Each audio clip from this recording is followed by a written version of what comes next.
नमस्कार। चलिए आज एक बहुत ही खास सफर पर निकलते हैं। ये सफर हमें अमिता सूत्र के जरिए एक ऐसी परफेक्ट दुनिया की सैर कराएगा जहां सिर्फ और सिर्फ सुख है। तो चलिए इसी सवाल से शुरू करते हैं। अगर एक परफेक्ट दुनिया बनाने का मौका मिले तो वो कैसी दिखेगी? है ना कमाल की बात। ये है कि एक बहुत पुराना बौद्ध ग्रंथ हमें इसका एक जबरदस्त जवाब देता है। तो हमारे इस टूर का पहला स्टॉप एक ऐसी जगह है जहां दुख का नामो निशान नहीं है। बुद्ध ने पश्चिम में एक ऐसी दुनिया के बारे में बताया जिसे परम सुख की भूमि या सुखावती कहा जाता है। तो ये सुखावती, इसका मतलब क्या है?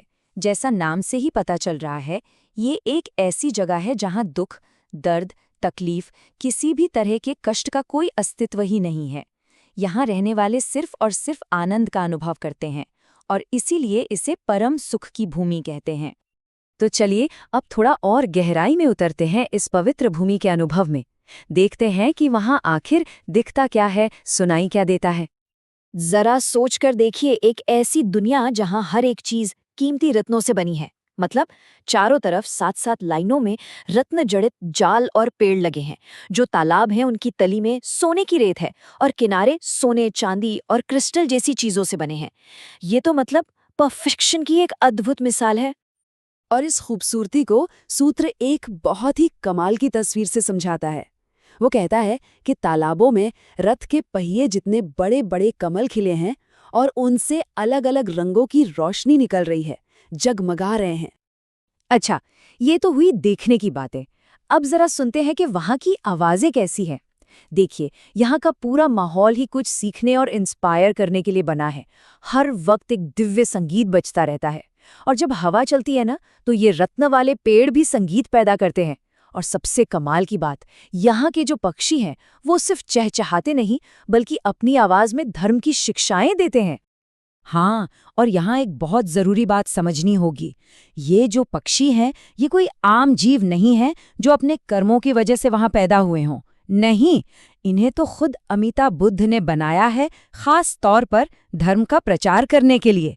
इससे पता चलता है कि ये जो स्वर्ग है, ये कितना सोच समझकर एक मकसद से बनाया गया है। तो सवाल उठता है कि इतनी अद्भुत भूमि का मेजबान कौन है? कौन है इसके स्वामी? चलिए अब मिलते हैं बुद्ध अमिताभ से और समझते हैं कि उनके नाम का क्या मतलब है। देखिए, अमिताभ नाम के दो बहुत गहरे मतलब हैं। पहला है अमिताभ, यानी जिसकी रोशनी की कोई सीमा ना हो। उनका प्रकाश इतना फैला हुआ है कि वो बिना किसी रुकावट के ब्रह्मांड के हर कोने तक पहुंचता है। और दूसरा मतलब है अमितायुस, यानी जिसकी आयु की कोई सीमा ना हो। उनका और उस भूमि में रहने वाले लोगों का जीवनकाल इतना लंबा है, इतना लंबा कि उसकी गिनती ही नहीं की जा सकती। सूत्र में ये भी बताया गया है कि अमिताभ को बुद्ध बने हुए 10 कल्प बीत चुके हैं। अब ये कल्प क्या है? ये इतना लंबा समय है, इतना ज्यादा कि हम उसकी कल्पना भी नहीं कर सकते। इससे उनकी प्राचीन और हमेशा रहने वाली मौजूदगी का अंदाजा लगता है। तो अब आते हैं सबसे जरूरी सवाल पर। भाई, इतनी कमाल की जगह पर कोई पहुंच कैसे सकता है? देखिए, सूत्र ये बिल्कुल साफ कर देता है कि वहां जन्म लेना बस थोड़े बहुत अच्छे कर्म करने से नहीं होता। इसके लिए एक खास, एक फोकस्ड प्रैक्टिस की जरूरत होती है। और ये तरीका सुनने में बहुत आसान लगता है, लेकिन इसके लिए बहुत गहरी कंसंट्रेशन चाहिए। करना ये है, अमिताभ बुद्ध का नाम सुनना है और फिर उसे बिना मन भटकाए 1 से 7 दिन तक पूरी एकाग्रता के साथ अपने मन में बनाए रखना है। सूत्र कहता है कि अगर कोई ऐसा कर लेता है तो जीवन के आखिरी पलों में खुद अमिताभ बुद्ध उसे लेने आते हैं और फिर उसका जन्म उस परम सुख की भूमि में होता है। अब सवाल ये है कि इस शिक्षा को इतना खास क्यों माना जाता है? इसकी वजह ये है कि अनगिनत ज्ञानी लोगों ने, प्रबुद्ध लोगों ने इसका समर्थन किया है। सूत्र में एक बहुत ही पावरफुल तरीके से ये बात कही गई है। शुरुआत होती है पूरब दिशा से, जहां गंगा नदी के रेत के कणों के बराबर अनगिनत बुद्ध इस बात की गवाही देते हैं कि ये सच है।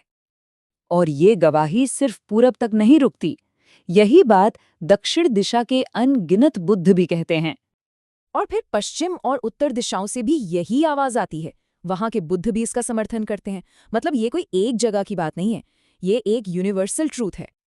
और आखिर में ऊपर और नीचे, मतलब ब्रह्मांड के हर कोने से, हर दिशा से बुद्ध इस शिक्षा की सच्चाई की पुष्टि करते हैं। ये एक तरह से कॉस्मिक गवाही है। और इन सभी बुद्धों का संदेश एक ही है। वो सब कहते हैं कि इस सूत्र पर विश्वास करना चाहिए, क्योंकि इसके जो फायदे हैं वो हमारी कल्पना से परे हैं, और सभी बुद्ध मिलकर इसकी रक्षा करते हैं। यहाँ तक कि खुद शाक्यमुनि बुद्ध ने भी कहा था कि ये शिक्षा कितनी दुर्लभ है। उन्होंने कहा कि हमारे जैसे मुश्किल और उथल-पुथल भरे समय में इस धर्म के बारे में सिखाना, जिस पर यकीन करना भी मुश्किल हो, ये वाकई एक बहुत बहुत कठिन काम है। और ये सारी बातें हमें एक आखिरी, सोचने पर मजबूर कर देने वाले सवाल पर लाकर खड़ा कर देती हैं। परम सुख की ये कल्पना, एक ऐसी दुनिया की सोच जहां कोई दुख नहीं है, ये आज हमारी अपनी दुनिया के बारे में हमें क्या सिखाती है?